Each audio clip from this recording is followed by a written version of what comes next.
How did a once introverted programmer go from coding in a cubicle to leading an iconic American brand? Well, that's exactly what Omaha Steak CEO Nate Rempe did. And along with CEO Forum Group founder Robert Reiss, they're your inside source for magical hacks that will transform the way you command a room, command your career, and maybe even command a company.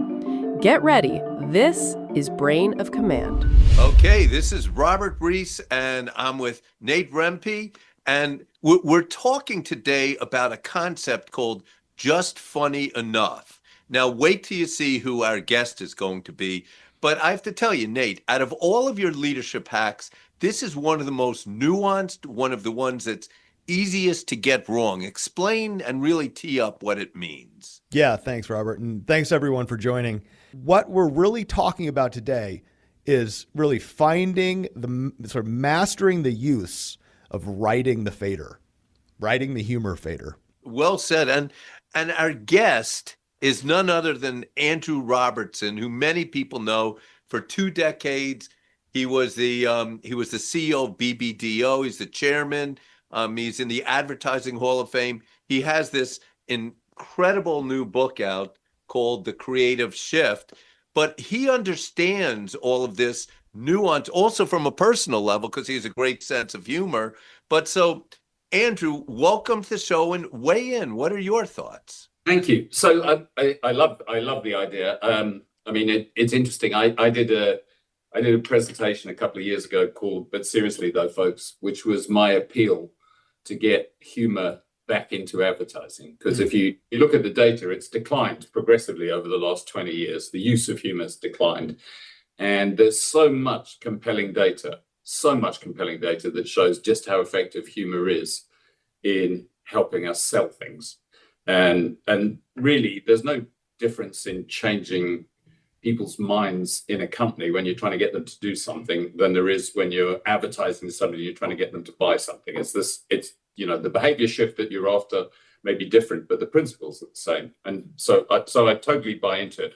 The thing I wanted to understand a little bit, Nate, is when you talk about the fader, and I think what happens, if I'm right, I don't play a musical instrument, but like in the course of one song, you might take it up and then take it down and then take it up again. And so can you talk a little bit about how you see humor being used, not at an absolute level on the fader, but how you move it during the course of a song? Folks, we did not plan. This is not a planted question. In fact, this is exactly, Andrew, great lead in. So here's the really interesting thing about humor, and wait for it. It's a real-time feedback instrument. I mean, arguably, maybe the only communication tool that immediately tells you how well you're connecting. Think like, a smirk, a chuckle, even silence, something doesn't hit. These are like instant analytics on psychological safety, attention and trust. And so knowing how to take that feedback and adjust the fader, it's not really something you can read in a book and then apply. You have to put yourself in that situation, and you have to be able to read your audience.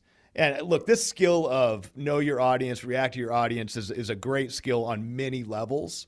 But certainly when you're going to apply humor in a professional setting, having that, working that fader, seeing how things are hitting and adjusting that, knowing your audience is going to make the level of humor ultimately correct for the situation. And that, Andrew, at the lowest level is really what we're talking about today, which is making adjustments. So spot on. Right. That's brilliant. So talk a little bit about how you go about it. Being funny. People say, be funny. Being funny, right. I mean, it is a little bit, for many people, it is a little bit manufactured, and that's fine. And one of the hacks, we talked about something called intentional deja vu, which is really about being intentional and planning and seeing yourself in situations where, you are funny, and testing is a big deal. Right. So try things, and I think for people, fear is an aspect that holds them back. from putting themselves out there. And so I think it really is this idea of test the waters and keep your hand on that fader. And, you can really start small and see the impact and increase that and get a feel for how it's giving you an advantage in a conversation, in a leadership situation to drive influence or outcome. And if you're getting the types of results that you want, lean in a little bit more. I mean, it certainly is this over a long period of time calibration process. Like anything in life, it's always too much or too little, right? Yeah. And the problem is on the too much side, it's catastrophic. Yes. I think the tendency is to apply too much, and then at which point you either look manufactured or inappropriate. These are the types of things that you really have to watch out for, which is why the fader concept is important, and to apply that volume in a sort of measured way. And I think that if I just think of the interactions that you have with your team or with customers or whoever else you're engaging with, I guess if there was, and there isn't a formula, but the one thing that definitely works is using some humor early on to make everybody feel good and relax. And then you can become really quite serious about whatever it is that you're trying to do. Because once you've got, usually, you're trying to overcome either resistance or fear. And making people feel good and making them smile and even laugh is the most disarming thing that there is that you can do in order to set up something more fabulous. When I was a student, one of the jobs I had was selling Vax vacuum cleaners door to door. My Vax it was pre-Dyson. It was a machine that had been developed by a dairy farmer who figured out that he could create a vacuum with much more powerful suction by adapting one of his milking machines. And they were really good vacuum cleaners, but they weighed 80 pounds and cost $300. So it was not an easy sell to make. And one of the things I learned was people were basically happy with their existing vacuum cleaners. And the only way you could get them to consider spending all this money for a new vacuum cleaner was to demonstrate that something they thought was clean wasn't. And the best demo by far was a mattress. If I could just show them how much dirt the Vax sucked out of their mattress, because nobody wants to think they're sleeping on it. You had them at that. Yeah. It was a 90% conversion. 90% conversion. If I could just get to the mattress. And I used to ring the doorbell. I was walking around with this machine, door to door. I would ring the doorbell, and the door would be opened usually by, in those days, a woman. And I would say, my name's Andrew Robertson. I'm representing the Vax vacuum company. Can we go up to your bedroom? And most of the time, they would laugh. Occasionally, they would say, most of the time, they would laugh. And if they laughed, there was a 90% chance I'd be able to sell the Vax. It was, that's what I'm talking about. It really is. It's that disarming. It allows people to open up a little bit, and it is that opening up that creates an opportunity to influence. And at the end of the day, that's what we're really talking about here. Well, I'm going to throw in a word, which is, let's say, arrogance or narcissism, because you will say, Nate, you've told me that there are ways that in humor you should throw a little bit of that in, right? Yeah. I mean, look, I think self-deprecation is, I think a lot of times where you go, right, to bring yourself down, maybe humanize the situation. But in contrast, there's also opportunities to drive confidence in others, and I think that's where narcissism comes into play. If you have disarmed the situation, you can actually drive confidence through using humor to, in effect, self-promote, and it becomes interestingly acceptable. In society, self-promotion tends to not necessarily be well accepted, except if it's wrapped in this special gift of humor. It does land a little bit better, and I think it is all around the delivery, which is why I think Andrew is the perfect sort of subject matter expert here. As we talk about delivery, we talk about the fader. There's even this concept of temperature, which is like, when trust in a room, which is really what you're trying to gain, is cold, humor warns the room. And when trust is high, humor maintains the room. And when it's overused, everything overheats. And so, Andrew, I would love to hear from you just about this idea of, and in BBDO, humor defines your culture, trying to get humor back into advertising. What is the method by which you ensure that it's not that sarcasm and chaos, whether that's in your culture or in the products and advertising spots that you create or campaigns for your customers? How do you balance that and transfer that to the discussion about the fader in the humor, in our audiences?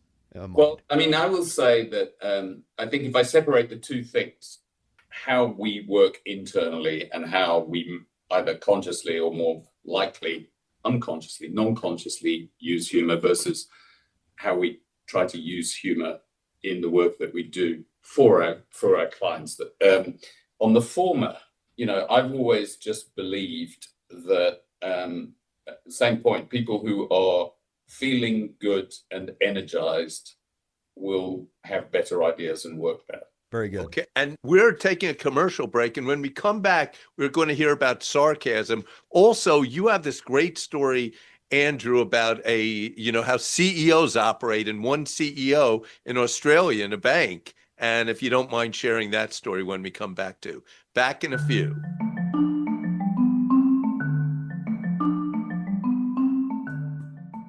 We'll get back to the show in just a minute. First, I want to talk about your dinner plans. When you're a busy executive, dinner can be an afterthought. You want to know how I end every day with a win? Omaha Steaks. From fast and easy weekend dinners to getting back out there for spring grilling, Omaha Steaks always has me covered with the quality and convenience I just can't find anywhere else. And every order is backed by a 100% guarantee. No planning, no prep, just handcrafted, one-of-a-kind perfection that's ready when you are and shipped seriously fast to your door. It's why Omaha Steaks has been trusted by professional chefs, families across America, and executives like me for more than a century. Don't wait. Visit omahasteaks.com and discover a smarter way to shop. Plus, get $35 off with the code CEO at checkout. Terms apply. See site for details.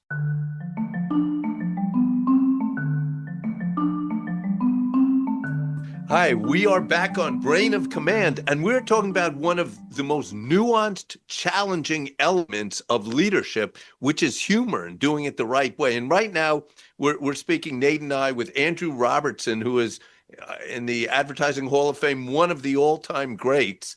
He could also talk about, he has this book, The Creative Shift. It talks about it, bringing creativity into a company.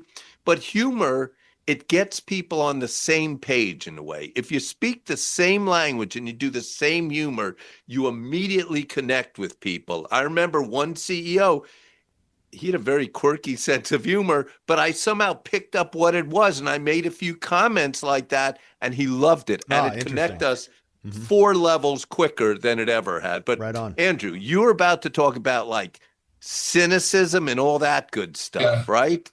Let's hear. Yeah, well, actually, I think, interestingly, I mentioned earlier that the use of humor has declined in advertising. I think one of the reasons it's declined is people are very anxious not to cause offense. That's understandable. So my observation would be, you don't have to be sarcastic or cynical or mean to be funny. And if you look at comedians and how they work, there are some that is their entire shtick. That's how they make people laugh, is by being mean or nasty. Whereas there are others who I think are just incredibly funny without ever having to be mean or nasty about anything or anybody. It's just harder. If I take from the world of comedy, I can compare Nate Bargatze, who I think is unbelievably funny and never has Hilarious. anything mean or nasty to say about anybody. Yeah, right. And you can compare him with Ricky Gervais, who I also happen to think is very funny, but who a lot of people find very offensive. That, I'm saying, let's go for the Nate. Let's try and find a way to be like Nate rather than Ricky, because if you make half your audience laugh and half your audience squirm, that's not going to be good for business. It's not going to be good for leadership. It's not going to be good for advertising. And I'm sure it's the same when you're dealing with a team. There is a way to be funny that doesn't require you to be nasty. I love that. Nate, do you be like Nate? Yeah, I actually saw Nate Bargatze just a few weeks ago. And, it's this idea of the emergence of clean comedy, which I think comes as a result of what you talk about, Andrew, which is everybody's just a little bit too serious these days. And I think that's why he has really been as successful, because his comedy hits on all audiences. And that's absolutely transferable here on a couple of levels. One is like just delivery, right? What makes Nate great is his delivery and his, just the mannerisms that seem to just connect with the average person. And at the end of the day, that's really, when you're in the boardroom, when you're in the meeting room, when you're speaking to your team, you need to connect with every one of them on a human level. And that is really about delivery. That's about, the method of comedy. If you're going to self-deprecate, that's in some sense, I think that's okay, because Nate does that as well, as an example. Being in a fifth generation family business, 107 years old, we have people that have worked at this company for 35 or 40 years. And then we have, Gen Z in the same meeting. And so it's just really an interesting thing when you're thinking about the fader and you're thinking about the proverbial thermostat, cooling, heating the room. It's like, you can start to think, to yourself, you can start to think, this all sounds really too complicated. How am I to do this? How am I to get effective at it? And I think two things come to mind. One is watching someone that's really good at it and being aware that they're good at it. It can help you almost imitate in that way. And then remembering, and folks listening, remember, you don't have to walk into the room and be the master on day one. Get some reps. I mean, reps are good in so many ways. 10,000 hours of anything and you're a master. But you got to start somewhere. And I think, and I just love the analogy between Ricky and Nate and how different that contrast is, and that we're really talking more about swinging to the side of Nate. Correct. It can be a great way to get noticed. So what Andrew's saying, it connects people faster than anything. I want to ask you, as a global CEO, I mean, you have like 15,000 people or something. You have seen it, and you don't have to give names. Are there ever examples when someone used humor the right way, either in a big group or one-on-one, and it just connected you faster with them? Or is there ever an example of someone who used it in an inappropriate way, where maybe it was derogatory against someone and it just turned you off? I mean, there are so many things where, like I said, in my day-to-day interactions, I'm lucky because it's kind of the currency that a lot of us spend our lives working in.